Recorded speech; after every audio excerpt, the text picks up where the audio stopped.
au cœur de nos massifs avec Esprit Montagne et Poma. Mountain Planet donne rendez-vous à tous les acteurs de la montagne dans Esprit Montagne. Le groupe Samsé et l'entrepôt du bricolage vous présentent Esprit Montagne.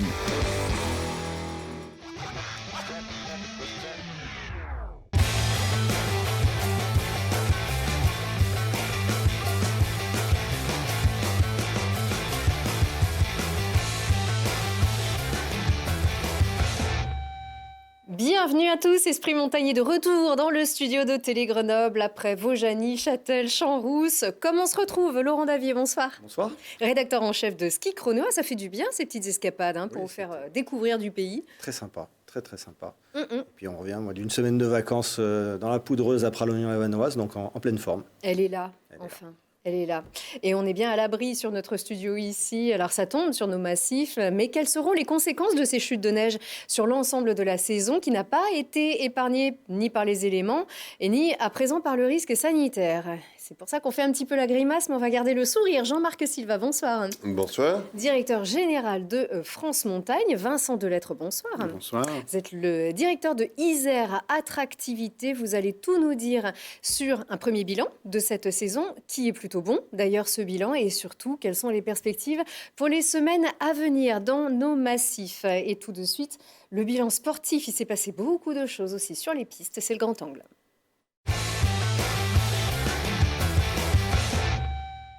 Alors, on a dépassé les 100 podiums. Oui, on a dépassé les 100 podiums ce week-end. On en est à 103 podiums au Sagazomètre, qui est le baromètre des podiums tricolores en Coupe du Monde. Donc, c'est déjà mieux que la saison dernière où on s'était arrêté à 100 podiums. Donc, ça va être encore une super saison pour les skieurs et skieuses français. Avec toujours un feu d'artifice. On n'a pas encore eu le bouquet final, c'est ça comme on dit? C'est ça, oui, c'est ça. Vous on attend le bouquet. Cette... Absolument. Alors, on va bien sûr vous parler des disciplines olympiques dans un instant, mais alors une super nana qui nous permet de faire un beau cocorico ici. C'est Marion Aerty. Oui, en freeride, donc championne du monde à Fieberbrunn, à côté de Kitzbühel, dans le Tyrol. 3e couronne mondiale pour Marion. Et qui sera aussi une des favorites pour les finales à Verbier, à l'extrême de Verbier. Oui, vraiment un troisième titre de championne du monde. Marion Aerty qui profite, qui savoure vraiment chaque instant de sa carrière. De Champs-Rousse. Qui vit à Chamonix, mais de Champs-Rousse. Oui, qui vit à Chamonix depuis peu et qui est née en Alsace, d'ailleurs. Et qui a grandi ici du côté de Champs-Rousse et qui est tombée folle de ces montagnes et qui a vraiment une passion pour la glisse, pour les... Voilà, 4 saisons, pour la montagne aux 4 saisons. Elle vit vraiment ça toute l'année en faisant différentes pratiques. Allez, on espère qu'elle viendra nous voir ici sur le plateau une prochaine fois. On enchaîne avec les filles qui sont très en forme. Oui, on reste avec Perrine Lafont, la reine des bosses, qui s'est imposée en Russie. Sa 8e victoire de la saison. Elle a réussi le grand 8.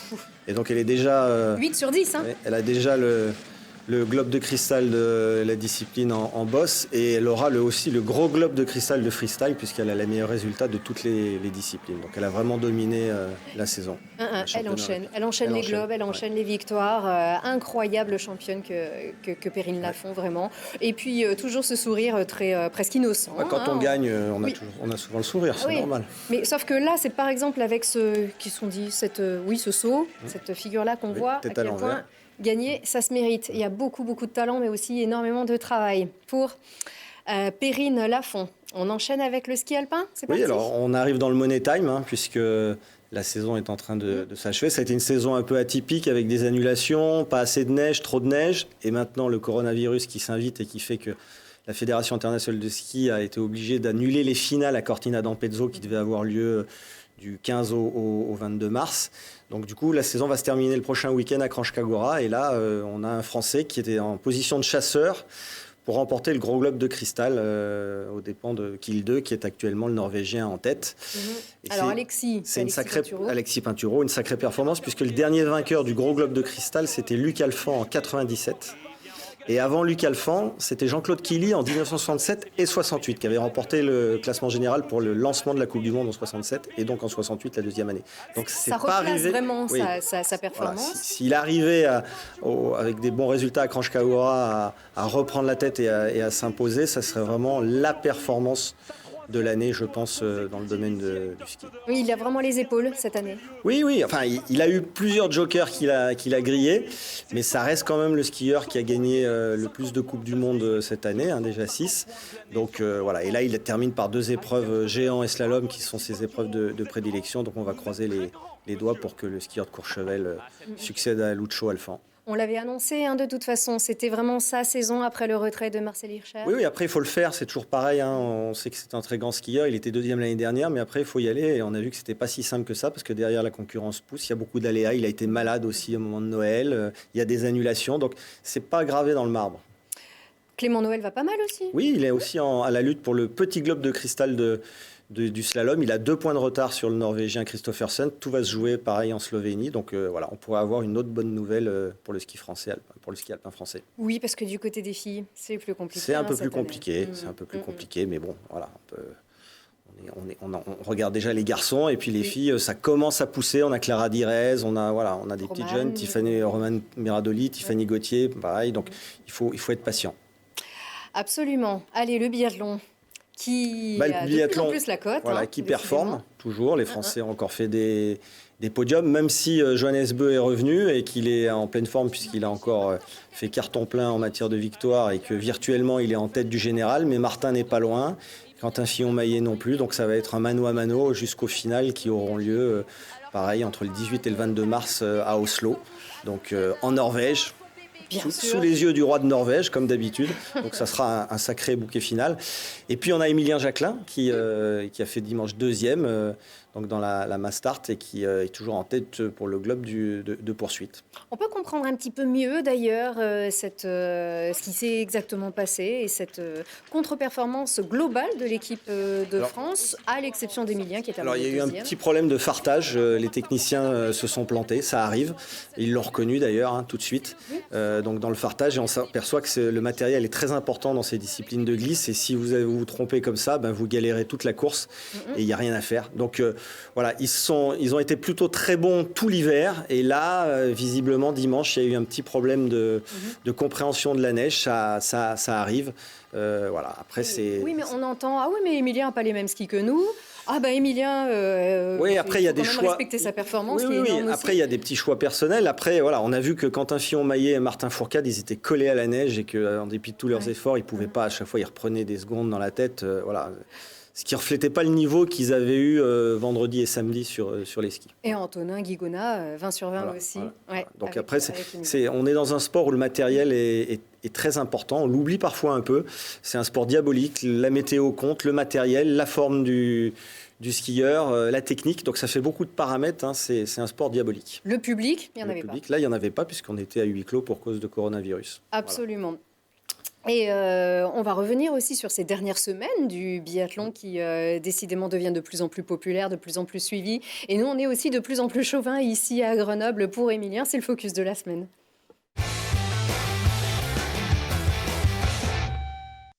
Car il est très jeune, car il remporte des médailles, il remporte des podiums aussi également. Il est champion du monde. Et il est champion du monde, voilà. 2 médailles d'or, 2 médailles de bronze, dont un superbe titre aussi au relais, ça a été assez génial. Donc forcément, il y avait beaucoup de monde à Villard-de-Lans. On y était pour fêter le champion de retour au bercail. C'est un classique en station, un champion, une médaille et la place s'embrase. Sauf que ce soir-là, il fleure comme un parfum de jamais vu. Jamais vu, Émilien Jacquelin, pour certains, qui doivent répéter son nom à la demande du speaker.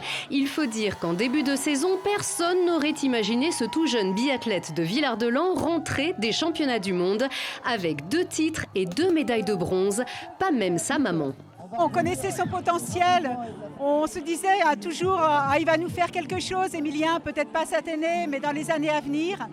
Mais surtout après son titre en poursuite, on s'est dit mais ça se trouve il va nous faire d'autres médailles tel qu'il est parti.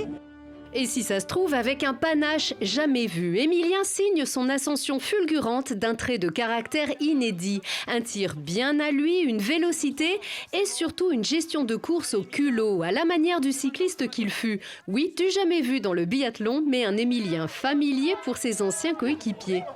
On a reconnu deux, trois techniques apprises sur le vélo d'Émilien, le serrage de chaussures, de la bonne intox. Mais c'était vraiment beau à voir, c'est vrai que ça nous rappelait des bons souvenirs. Ouais. Oh, Émilien Jacquelin.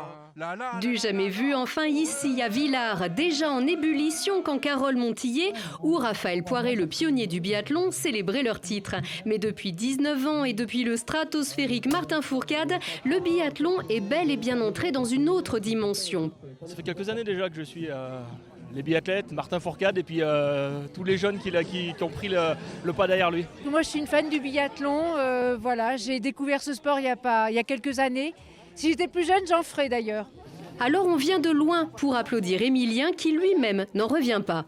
Non, je ne m'attendais pas à autant de monde, c'est certain. C'était incroyable de voir autant de personnes ici sur Villars pour fêter et célébrer mes médailles. C'est un rêve d'enfant qui est devenu réalité aujourd'hui. Mais j'ai beaucoup d'autres rêves et dès demain, je vais retourner au travail pour les réaliser. La tête dans les étoiles, mais décidément les pieds sur terre. Et ce n'est que le début du jamais vu, on vous dit. Ah, je suis chauvine, bah évidemment. Non, c'est une belle réception, beaucoup de monde, ça fait plaisir. Jean-Marc, c'est important quand on est, j'allais dire, le représentant de France Montagne, des montagnes françaises, d'avoir des champions, j'imagine, qui gagnent à l'étranger et qui montrent ce savoir-faire, cette excellence. Ce sont nos ambassadeurs du ski, de la montagne française. C'est très important, c'est de véritables locomotives. Et puis des gens attachants, des gens humbles, voilà, qui n'ont de cesse de travailler leur performance. Et voilà, ça met en avant le ski, et puis aussi tous ces événements sportifs. Voilà, c'est toutes les Coupes du Monde qu'il y a en France et dans le monde entier. Voilà, je trouve que c'est important parce que c'est une activité. Et quand on skie, on s'imagine forcément être un de ces champions. On veut faire comme eux. Donc c'est des beaux exemples, quoi. Parler de Coupe du Monde, justement, Yves, en Isère, il n'y a plus de Coupe du Monde, ni de ski alpin, ni de snowboard. On peut imaginer un jour que le département se repositionne pour être dans ce calendrier international ? Je ne sais pas, mais en tout cas, moi j'ai suivi ces images en direct. Elles étaient extraordinaires. Hein. Ça confirme que le Vercors est un vrai lieu de développement des champions et depuis pas mal d'années. Et puis ce qui est fabuleux, c'est l'accueil des Villardiens, enfin, cette chaleur, cette communion entre les champions et les habitants. Ça crée une belle ferveur. Et puis pour la jeune génération, c'est très stimulant. Donc, bravo à lui. On a des Coupes d'Europe quand même, à Vaujany notamment. Mais c'est vrai que ça serait bien aussi que il n'y ait pas qu'en Savoie et en Haute-Savoie et que l'Isère aussi puisse revenir dans le concert international de ces organisations parce que c'est vrai que ça fait de belles dynamiques et pour le territoire, c'est important. Oui, alors on a vu beaucoup de monde à Villars et beaucoup de personnes sont venues de loin aussi. J'ai des personnes qui sont venues me voir qui venaient de Pontcharrat, une dame de Hébin, bon c'est un petit peu en dessous, mais vraiment il y a cette accessibilité aussi finalement du biathlon qui est pourtant en train d'exploser au niveau médiatique, au niveau populaire. Donc ça c'est un vrai plus aussi pour nos stations. Oui, on a vu sur la Coupe du Monde au Grand Bornand. Hein, 60 000 personnes en 4 jours. C'était incroyable. Je crois un des champions, c'était le public qui était là. Et il y a longtemps qu'on n'a pas vu ça. Donc ça donne envie de s'intéresser à ce sport qui est vraiment télégénique et qui peut se pratiquer toute l'année. Voilà. Parce que l'été aussi, c'est une belle animation dans les stations. Ça prend de plus en plus... j'allais dire d'importance. Et beaucoup d'initiations au biathlon dans les stations. Roller ski, biathlon, c'est... Voilà. Alors, et puis Vincent Delettre, vous, je ne sais pas si vous pratiquez le biathlon ou encore, le nordique. Mais c'est quoi votre petit coup de cœur, vous ? Qu'est-ce que vous aimez pratiquer ? Moi, c'est ski alpin depuis très longtemps. Et donc, il y a un terrain de jeu sur l'Isère qui est fabuleux, entre nos petites stations de Chartreuse et nos grandes stations internationales de Loisan. Voilà, il y a vraiment une offre qui est sublime, des paysages qui sont très différents. Et qu'on soit débutant ou skieur confirmé, il y a un éventail de choix et aussi de tarifs. Puisque il y a quelques jours, une des stations... du Vercors était classée la station la moins chère de France. C'est Autran pour ne pas la citer. Voilà. Donc, accessible aussi. Voilà. Et alors Villars justement qui s'anime et ça ne va pas s'arrêter là. Il y a des beaux événements qui se préparent pour l'été. En tout cas, avec notamment le Tour de France qui va faire une étape, une arrivée d'étape. Ah pardon, on a oublié de mettre le bisou, voilà. Le presque bisou. Ça c'était juste avant. Voilà. Ouais. C'est le nouveau ski chrono qui sortira en fin de semaine et qui met donc qui fait la part belle à Martin Fourcade et et à Émilien Jacquelin, hein, qui ont partagé des podiums et qui partageaient la même chambre et qui ont dû avoir de sacrés souvenirs pendant cette quinzaine au championnat du monde à Anterselva. Qui partagent des entraînements, qui partagent des galères, des plaisirs aussi depuis bien des années aussi, et pas seulement cette année où on en parle effectivement beaucoup. Merci à notre équipe technique. On ne pouvait pas rater bien sûr le prochain ski chrono. Donc le Tour de France à Villard-de-Lans, ça sera un sacré moment en juillet. Donc cette étape, la Tour du Pin Villard-de-Lans. On est en pleine question, en plein doute par rapport à ce virus. Bon, on espère évidemment que tout sera rentré dans l'ordre, bien évidemment en juillet, en milieu très volatile en plus, donc en plein air. Mais vraiment pour Villard, alors c'est pas une première, mais c'est un très très bel événement. Et puis voilà, on va passer du nord Isère au sud Isère, donc on traverse le département et on arrive en Savoie. Après sur cette belle arrivée de Villard-de-Lans. Donc je pense qu'on a beaucoup de spécialistes de vélo aussi en Isère et qui seront tous là pour pouvoir passer le Tour de France avec, on espère, un Français Thibaut Pinot ou Romain Bardet ou Julien Alaphilippe en jaune, ça serait bien. Bien sûr, voilà. Des amis de Martin Fourcade, d'ailleurs, Romain Bardet. Et de Jacquelin. Et d'Emilien Jacquelin, bien évidemment. Jacquelin qui on le rappelle, a commencé par le cycliste et qui connaît bien Nance Peters d'ailleurs, qui était vainqueur au Tour d'Italie à Anterselva. C'est ça. Il n'y aura pas que le Tour de France, Jean-Marc, également le Critérium du Dauphiné qui arrive au col de Porte. Oui. Donc, ville-étape. Également. Étape d'arrivée. C'est assez génial, ça. C'est une belle répétition, en tout cas préparation pour le Tour de France. Petite précision, qui sera sur tous les massifs de montagne français. Hormis la Corse, cette année, mais c'est quand même à signaler. Tous les massifs seront servis. Voilà, donc nous serons à leur côté dès le Critérium et France Montagne accompagnera ces événements de vélo parce que montagne et vélo, c'est vraiment quelque chose d'exceptionnel. Donc on en profite pour mettre en avant la montagne à travers le vélo. Oui, il y a toujours une étape par grande boucle où vous faites l'avant-première avant les coureurs. Est-ce qu'on sait où cette année, dans quel massif vous allez aller? Mon cher Laurent, l'année dernière, c'était les Vosges à la planche des belles filles. C'est ça, mon cher Laurent. Il n'y aura pas de scoop aujourd'hui parce que nous n'avons pas encore arrêté cette étape. Il y aura bien un peloton de champions et de moniteurs de l'école du ski français, moniteurs-monitrices, pour mettre en avant les bienfaits de la montagne l'été, parce qu'on se dit qu'il n'y a rien de plus beau que le vélo. Et puis tous ces champions, toutes ces monitrices et moniteurs, mais ils vivent toute l'année en montagne. Alors c'est vraiment des beaux exemples aussi si on veut se remettre en forme, de ce que la montagne peut apporter de bienfaits. Je trouve que c'est des beaux ambassadeurs. On sait au moins qui y aura. Il y avait Marie-Laure Brunet, notamment l'an dernier, sur cette étape. On a toujours des champions. Il y a eu Antoine Deneria, il y a eu Pierre Vautier, Luc Alphand, Adrien Beichschneider l'année dernière. Bien sûr. Et des filles, voilà, aussi. Sûr, avec tous ces garçons. Puis c'est une vitrine, enfin, le Tour de France. C'est vraiment la promotion internationale sur petit écran. Et sans être chauvin, les plus belles étapes du Tour de France se passent très souvent en montagne. C'est vrai. Attractivité, Isère attractivité, il y a forcément des retombées sur ces événements-là. On est des dieux cette année, Paris-Nice, Critérium, 3 jours du Tour de France. Enfin, c'est l'année, c'est le cadeau pour l'Isère. Donc ça, on le doit aussi à notre président, Jean-Pierre Barbier, qui a fait un beau travail. Et pour le territoire, pour ses habitants, c'est tout juste fabuleux. Donc on va vous dévoiler dans quelques jours tous les événements qu'on va mettre en avant sur le territoire autour du vélo pour que tous les Isérois en profitent. Bon, alors Paris-Nice. Paris-Nice ou pas Paris-Nice? Bien sûr, oui. Oui, Paris-Nice. C'est dans les tuyaux. Voilà. D'accord.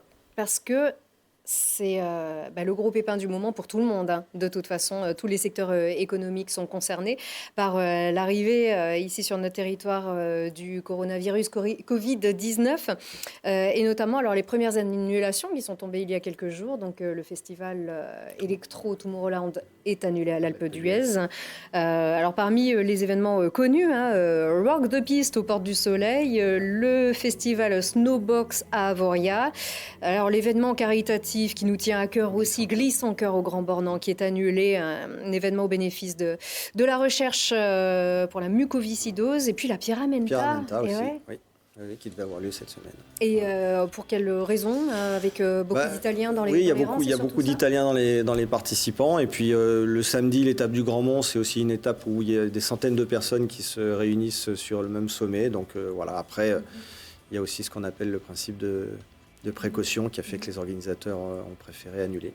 Ça, c'est Glisse-en-Cœur qu'on voit ici avec des anciens champions, avec des artistes. Je crois qu'il y avait Yannick Noah en plus. Oui, qui était programmé cette année. Un super beau plateau. Jean-Marc Silva, qu'est-ce que ça vous inspire, ces annulations d'événements? Pour l'instant, on est vraiment dans l'événementiel. Déjà, on a une pensée de solidarité avec tous nos stations et tous les organisateurs d'événements qui sont vus contraints effectivement d'annuler, mais par principe de précaution, et ça effectivement il faut le gérer. Et puis la saison n'est pas terminée, les stations, c'est parce que les événements effectivement sont annulés que la saison s'arrête. La neige est au rendez-vous, neige de très bonne qualité, et puis voilà, donc on est en ce moment dans une période très anxiogène, et c'est vrai que de prendre un peu d'aile de hauteur, ça fait du bien, je pense qu'on est dans un milieu non confiné, qui fait du bien à la tête et au corps, donc il faut aussi penser à ça, et la vie continue, et le ski continue. Oui. Pour nous les locaux, mais il y a des annulations de réservations aussi qui sont assez massives. Oui, c'est sûr que la clientèle étrangère a tendance désormais à annuler quand ils avaient un séjour en France. Les tours opérateurs, c'est normal. Donc, je crois qu'il y a eu 500... 400, je crois qu'à l'Alpe d'Huez, un Théo au Club Med d'Israéliens qui a annulé. Et oui, parce qu'ensuite, ils sont confinés pendant 15 jours. S'ils passent en France et qu'ils reviennent dans certains pays, que ce soit la Russie ou Israël, on leur impose une période de quarantaine de 15 jours. Donc si vous avez déjà passé une semaine ou 10 jours en France et 15 jours, ça fait quand même beaucoup, et ça fait que les gens ne prennent pas le risque de venir. Après, il faut rappeler que la clientèle internationale pèse pour 30% sur le marché du ski français, 70% de clientèle française. Et voilà. Oui, et puis que la saison est déjà bien avancée et qu'il y a quand même eu, on va en reparler. Le bilan pour l'instant est plutôt bon en attendant la fin de saison. Je ne sais pas si vous avez des chiffres. C'est quoi votre bilan alors ? On a bien démarré. Alors c'est une saison un peu contrastée, puisqu'elle n'a pas été la même sur tous les massifs français malheureusement, mais les massifs les plus porteurs du ski ont été bien enneigés, les Alpes du Nord, les Alpes du Sud.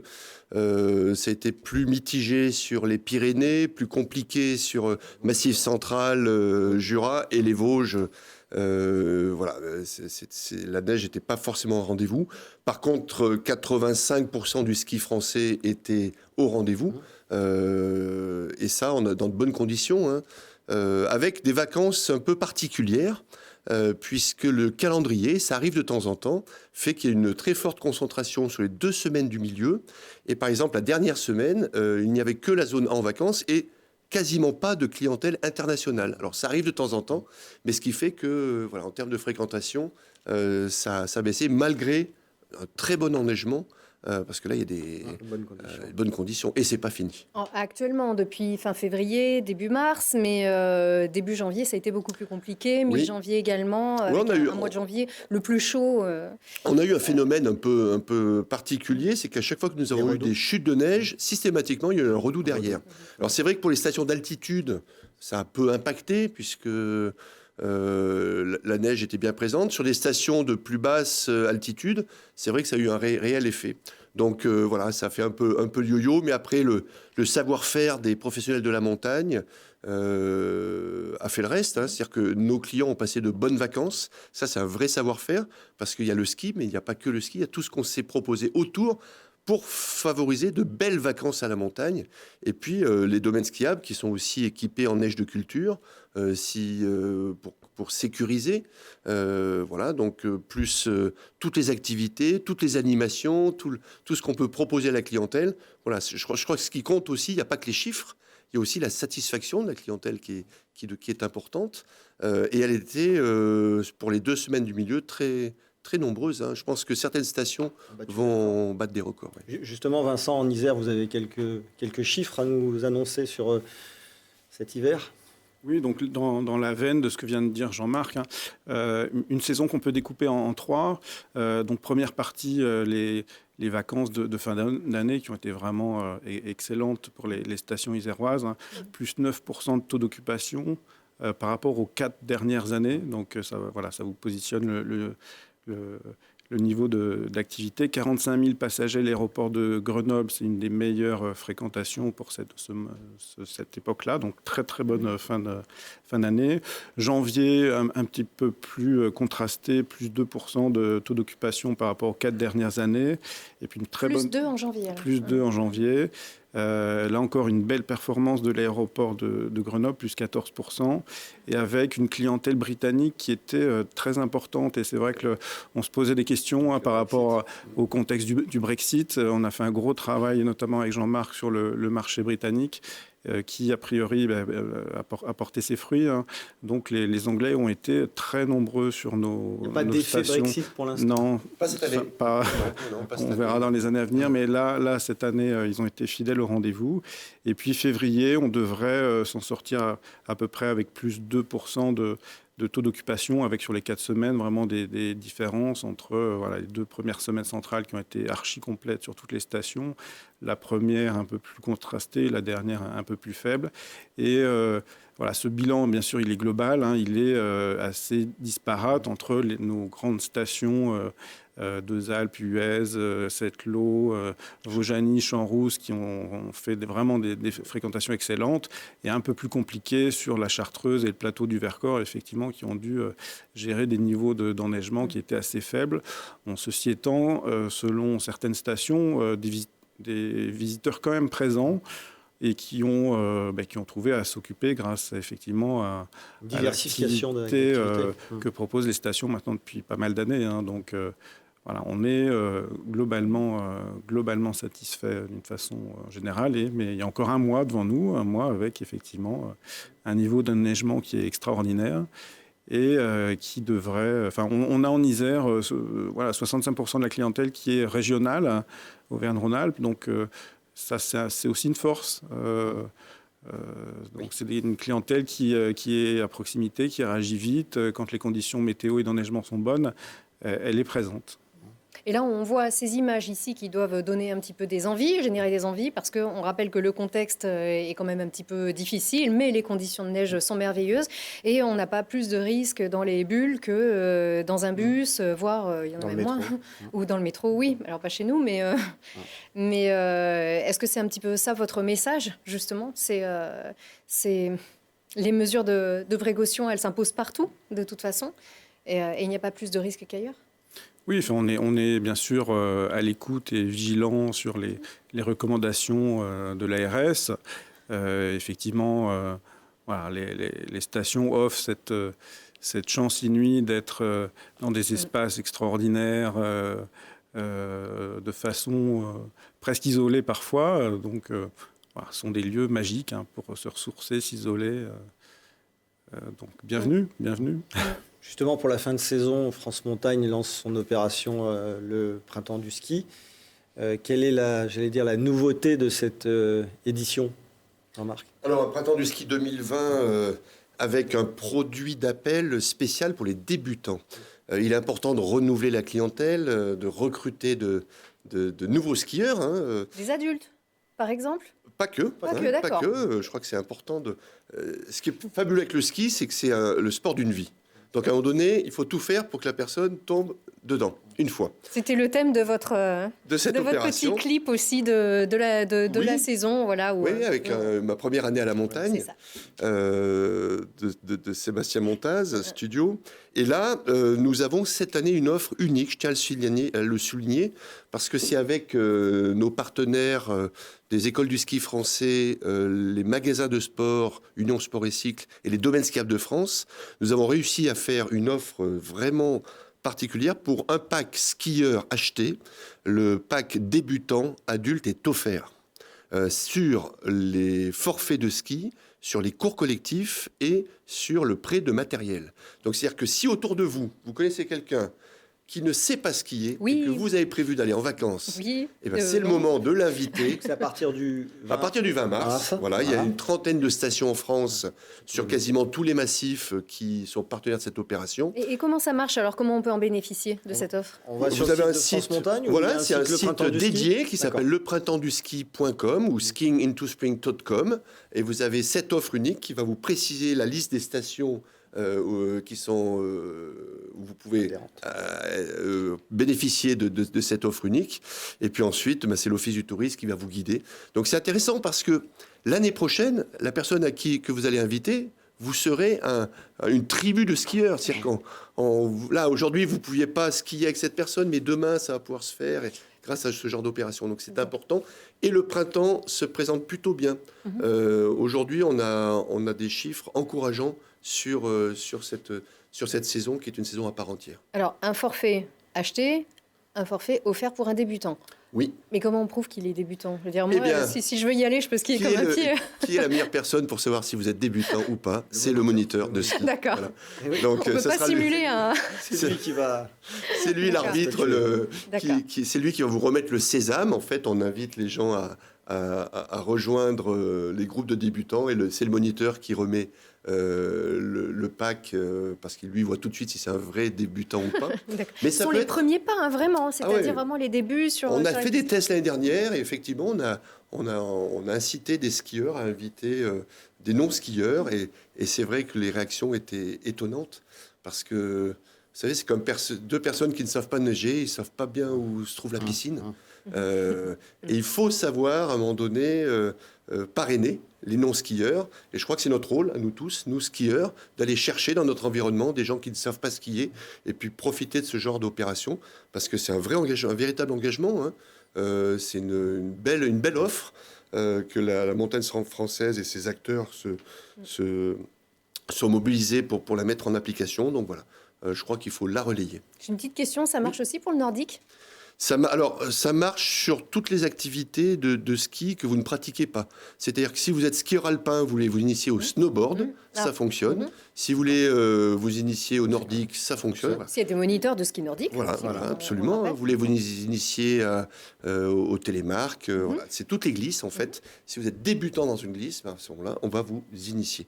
Donc, comme le biathlon marche bien aussi, grâce aussi à une certaine chaîne, l'équipe, donc qui retransmet aussi, ça suscite pas mal de vocations aussi, et beaucoup aimeraient s'y mettre à ce ski nordique. Et on encourage vraiment au plus grand nombre à s'y mettre parce que c'est un vrai beau sport. Et puis on skie en France, je vous le rappelle, jusqu'à début mai. Donc on a encore de belles perspectives devant nous. Voilà, donc, et après sur les glaciers. En sachant que le ski au printemps, c'est un autre ski. Oui, Laurent a raison de le préciser. On avait l'habitude avant de parler de fin de saison. Mais non, c'est une saison à part entière. C'est ce qu'on appelle le printemps du ski. Et ce sont des jours plus longs, des températures plus douces, des prix plus doux et une multitude d'activités que l'on proposait autour du ski, une véritable passerelle entre l'hiver et l'été. Voilà, le nombre d'activités ne fait que s'accroître. Et puis passer du temps en terrasse. En fait, le printemps du ski, c'est sympa parce que l'après-midi, on parle du ski du matin. Et puis on fait autre chose aussi. Et on sait que la montagne a beaucoup d'activités à proposer. Donc voilà, donc n'hésitez pas. Et puis la montagne, c'est un milieu non confiné. Anti-anxiogène, voilà. Et puis on a plutôt des gants, on a plutôt des masques, voilà. On est plutôt dans des moyens de transport aussi où on est seul ou peu nombreux. Donc je crois que c'est des messages aussi à faire passer parce qu'il y a de quoi faire. Pourquoi pas? C'est vrai qu'avec les masques ou avec les casques, oui, finalement, protection qui va de soi, on va dire, quand on est un skieur. On parle de printemps, on parle de 4 saisons aujourd'hui dans la montagne. Ça vous parle, ça, justement, Vincent Delettre, en termes d'attractivité aujourd'hui? Vous prenez aussi le virage de cette montagne 4 saisons? Oui, c'est la montagne toute l'année, la montagne et le territoire aussi, la plaine qui se nourrit de la montagne et vice-versa. Ça fait déjà un petit moment qu'on travaille sur la saison d'été. En Isère, il faut savoir que ça fait à peu près 3 ans que le nombre de nuitées en été est en bonne progression. Donc on a une attractivité de la montagne en été qui est vraiment importante, avec des nouvelles clientèles, des jeunes, des bandes d'amis qui viennent faire de la rando, qui viennent dormir dans des refuges. Beaucoup de clientèle nordique qui viennent faire du vélo, les Belges, les Néerlandais, les Danois. Et donc c'est une autre montagne différente avec d'autres visiteurs, peut-être plus simple, plus accessible, plus authentique. Et davantage alors que les étés sont de plus en plus chauds. On vient y chercher la et vous avez tout à fait raison. C'est vrai qu'on s'est rendu compte ces 2 dernières années que certaines régions du sud étaient un peu désertées, que les gens quittaient les grandes métropoles et venaient rechercher du bien-être et de la fraîcheur en altitude dans nos massifs. On peut parler, Laurent, de ce qui a un petit peu fâché certains, et notamment ce transport de neige. Oui, il y a eu au mois de janvier une petite campagne des polémiques et un montagne bashing concernant le transport de neige par hélicoptère.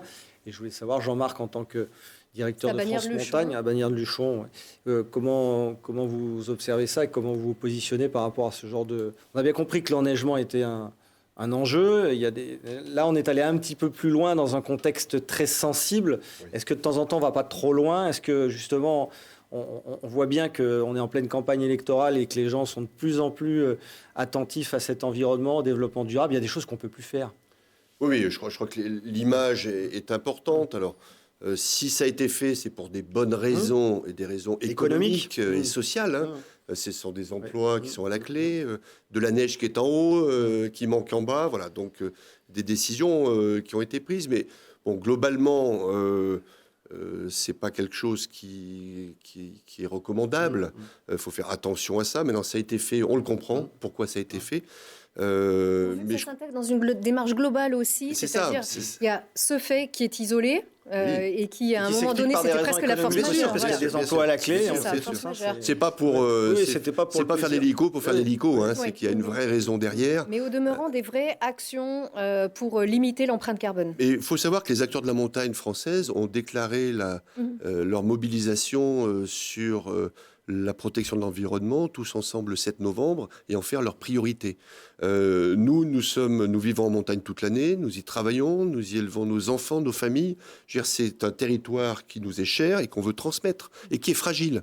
Donc aujourd'hui, il faut protéger cette montagne par tous les moyens, et aujourd'hui, tout le monde travaille effectivement les points où on doit s'améliorer, et il y en a sur le bilan carbone de la montagne. On sait qu'un des points sensibles, c'est le transport des clientèles qui pèse pour 60%. Et donc beaucoup de projets aussi pour limiter ces flux de voitures. Alors il faut privilégier le train, les stations aussi se mobilisent pour des ascenseurs valléens, pour autant que faire possible. Le ski décalé où l'Isère était en pointe.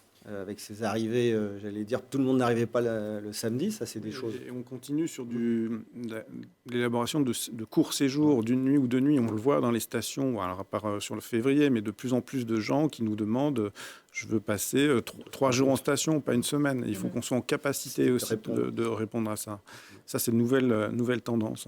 Et les liaisons par câble aussi, qui multiplient leurs projets. Oui, puis rappelez aussi que le ski, avant tout, est un transport électrique. C'est-à-dire que dans le bilan carbone aussi, le ski pèse pour 2%. Oui, l'activité en elle-même. Ouais. Voilà. Après, c'est l'attractivité du ski qui fait qu'effectivement, il y a un bilan carbone important.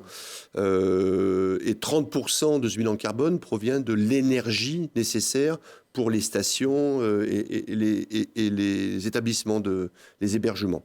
Donc, par contre, à côté de ça, il faut savoir qu'il y a énormément de très bonnes initiatives qui existent, que nous sommes en train, nous, de comptabiliser parce qu'elles n'étaient pas recensées toutes ensemble. Et je peux vous assurer que les acteurs sont très proactifs sur le sujet, très impliqués.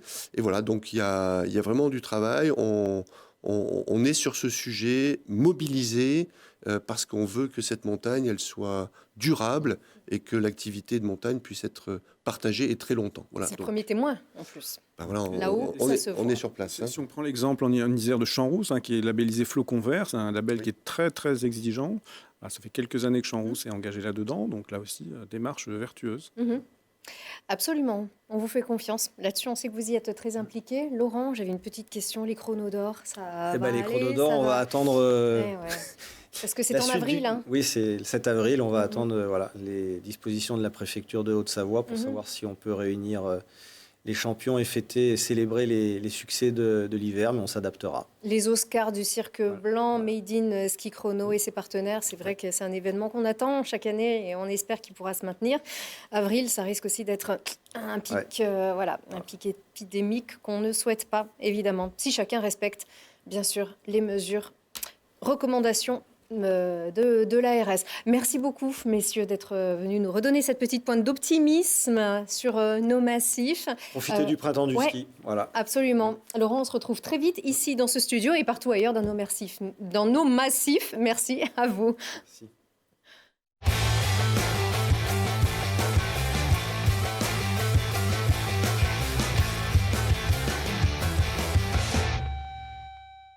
Au cœur de nos massifs, avec Esprit Montagne et Poma. Mountain Planet donne rendez-vous à tous les acteurs de la montagne dans Esprit Montagne. Le groupe Samsé et l'entrepôt du bricolage vous a présenté Esprit Montagne.